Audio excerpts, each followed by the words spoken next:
Hello everyone, this week's Parsha is Parsha Emor, in which you read about the Parsha Moedim, about all the different Chagim that occur throughout the calendar year. So we're going to start off asking two questions on this parak, and then we're going to show how the Ramban resolves them and brings a broader idea to explain the differences between Shabbos and Yontif. So the third pasuk in the parak starts, Sheshet Yamim Taseh Melacha, Ubeyom HaShvi'i Shabbat Shabbaton Mikra Kodesh, Kol Melacha Lo Ta'asu, Shabbat Hi LaHashem B'chol Moshvotechem. That the third pasuk is already establishing Shabbos, when the continuation of Psukim is going to discuss all the different Chagim, is very interesting. When we're discussing all the Mikrei Kodesh, as in Pasuk Zion and Chet, we'll read about that B'yom HaShvi'i Mikra Kodesh, referring to the end of Pesach. So these are all the Mikrei Kodesh. So the question is, why does this parak, if it's going to be discussing all different Chagim and Pesach and Sukkot and everything, why does it start off with Shabbos? Shabbos seems something that's disconnected from the rest of the Chagim. A follow-up question is, what's the difference between Shabbos and Yontif really? Meaning that we read about on Yontif also that there is an Isser Malacha, Kol Melechet Avodah Lo Ta'asu, the pasuk continues. The question is, why is this Isser Malacha begin, and why does it start on Yontif? Why does it exist there? And we already know that there is a difference between the Malacha of Yontif, that by Yontif you're able to cook, you're able to have, as the pasuk in Shemot Yud Bet says, that you're able to cook on Yontif itself. Now, these questions we're going to resolve by looking at the Ramban's commentary here. And Rav Rosenzweig, in his explanation to these psukim, he was giving it over in Shir, he sort of used this Ramban to explain why we can understand why Shabbos is the first Chag mentioned in the Parshat Moedim, when it really isn't the Chag itself, and how we can resolve this reason why there's a difference between Yontif and Shabbos in their Isser Melacha.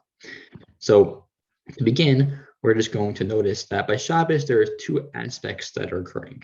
We already know from the parak of Vayechulu that there is a concept of Kivosh Shabbat and Kol Melachto. That in Shabbos, there's a cessation of work. There's something that's this new menucha that exists, this absence of work. As well, there's also this concept that's introduced in this parak, which is new, that there's a concept of Shabbat, Shabbaton, Mikra Kodesh. There's some sort of holy concavation or something that sticks out. Shabbos is some sort of chag. Now, what Rav Rosenzweig was trying to explain using this Ramban is that out of those two aspects of Shabbos, one of them is unique to Shabbos. The Kivo Shabbat Mikol Melachto, the reason why we have an Isser Malacha on Shabbos, that's unique to Shabbos, is because on Shabbos there's a cessation of work. That's why there's an Isser Malacha of Shabbos, for us to appreciate this and to come closer to God through not accomplishing any work on this day. Now, the second aspect of Shabbos is some sort of holiday, and by having this lack of malacha, we're able to establish a Mikra Kodesh.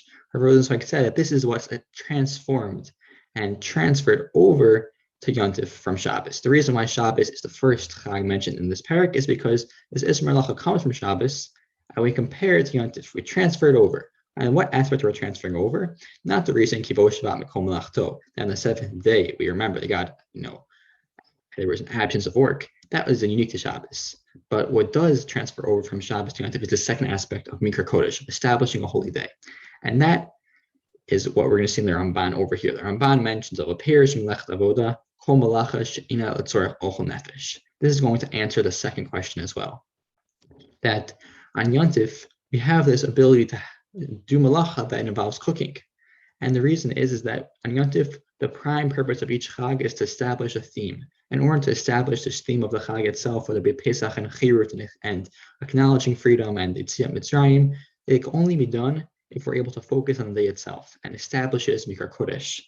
We have to establish it through Bnei Yisrael recognizing this, and they can only do this through a lack of work. But that lack of work and that lack of malacha doesn't come about through this total, lack of work. There has to be some sort of permission. There's some sort of ochel nefesh, which allows us to appreciate the day itself, but doesn't take away from the theme. Meaning that we could be able to get to this theme by having a lack of malacha. But this lack of malacha isn't from the reason of Kivo Shabbat Mikol Melachto, of the total lack of malacha.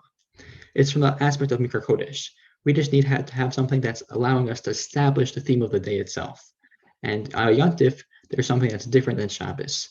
We don't necessarily need to recognize this, that God lacked and there was an absence of work in totality there was on the seventh day of creation. On Yontif, we just have to be able to establish the theme. And that's why there's a lesser malacha by Yontif. And that's what the Ramban is noting here in his parish, that there is something less by Yontif that doesn't necessarily have to be the case by Shabbos, where there's total lack of malacha.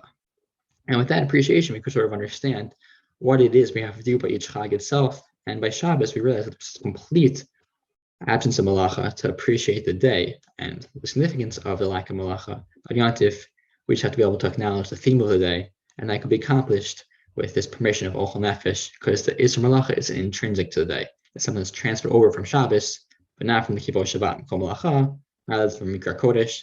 And with that knowledge, we can hopefully establish and set up the Mikra Kodesh, the Yom Tov, in its proper mindset to be able to establish this theme correctly. Have a good Shabbos, everyone.